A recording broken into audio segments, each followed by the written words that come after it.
you both have very unique art styles. A lot of people know your art styles, but how did you really get into comics and drawing and all that stuff? Because it is beyond fascinating. I think that's what everybody wants to know. Okay.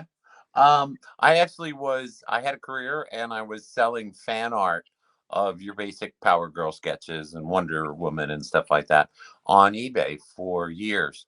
And then it went from a hobby to a side business to making serious money. And so Carrie basically looked at me and said, do it or don't at this point. And so I jumped onto, she created a website for me. I jumped onto social media and started selling fan art on social media. And I did that for really only a few months. And somebody asked me for a cover. And it was funny because the guy who asked me for a cover, he said, hey, do you do covers? And I'm like, I don't do sketch covers right now because I just wasn't working with sketch covers. And he's like, no, I mean a real cover. And so suddenly I started to draw a few covers here and there and get a couple covers from publishers. And right about then, I'd say maybe I 10th or 11th cover or something like that. I was getting different people coloring my work, and that's where her story takes over. So yeah, so I decided to get a iPad just to ink his work and to to set it up in the aspect ratio because he was having a hard time, not knowing the comic world, not knowing, what size to do it in and what size to work in. So I bought the iPad and I started inking, and something came back with one of his colors and the eyes weren't right. So I was like, okay, well, let me play. And that was history. I taught myself Procreate, and within 2 weeks, I was on my first cover.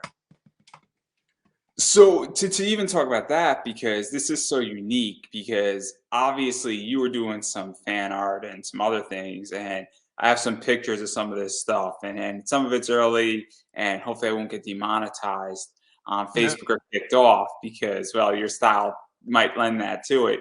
But this is something that's early. I think when your website was starting to come up, Very early. Yeah, Yep. that was early. and I don't know what the white stuff is, but we're going to leave that to everybody's imagination. And then this is another one that I thoroughly like I as remember well. that one. Red Sonja. Oh, that was fun. And obviously, it's a droid thing, right? Yes. I love Naughty Leia. I just love drawing Leia being not Leia, not Princess Leia, being something else. Sure, what do you mean? That's totally her. I That's know, exactly right? what she behaves like when she's not on screen. I mean, clearly. It's what everybody wants Leia to be, a little naughty, a little fun. And then even going further, obviously this right here, which I just think is so perfect in so many ways of Red Sonja, and again, that's sort of what everybody wants with Red Sonja. And then this is That was another so one, realistic for you. Yeah, that was when I was still drawing a little realistically because I started drawing realistically. My sketches would have looked, all my sketches would have looked similar to that. They were very realistic in style. But as my drawing sold faster, since it was a hobby, I had to draw faster. And my style came out of simplifying, accenting the things that people most liked about my drawings.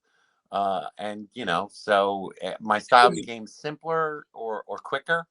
because And that's, this is one of the things that I was obviously on somebody's show, and I said, "Hey, I'm interviewing Steph tomorrow."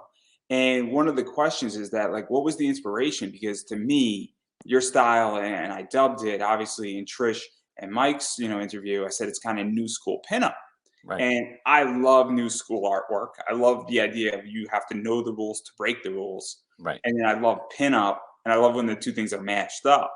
Right. And like, there's certain things like I would love to tattoo on my body that you've done because Right. it's absolutely my style. And was that just sort of a happy accident, or was that intentional? Because to me, if you tell me it's an accident, I'm just gonna leave.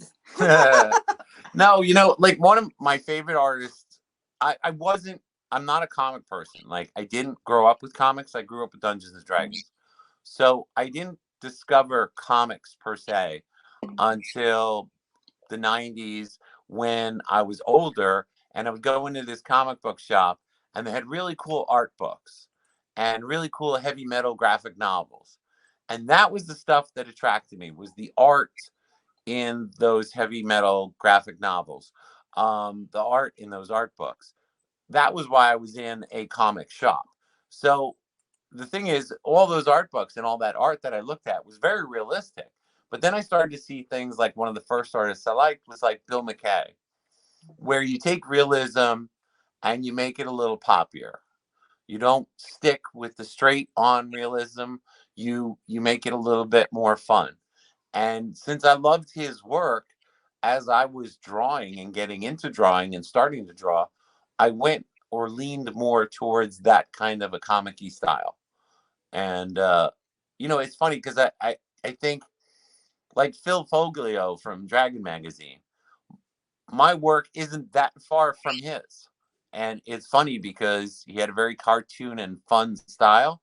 And I think it lends itself to that kind of tattoo style pinup. Like, a lot of people have gotten tattoos of my work. They've either commissioned for it or they've just liked a picture, and I said, go ahead, do it.